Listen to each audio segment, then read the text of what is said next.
காத்தாடி போனானது. அவனை ஹெட்லயே அடிக்கிறான். ஓ பொம்மா எனக்கு புரியல.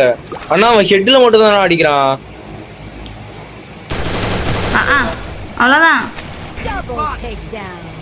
சீரியஸா அவன் ஹெட்ல மட்டும் தான் அடிக்கிறான். அண்ணா போன நான் சொன்னா புரியாதுன்னு உனக்கு. நீங்க பாருங்க அடி வாங்க இன்னொரு தடவை அப்ப தெரியும்.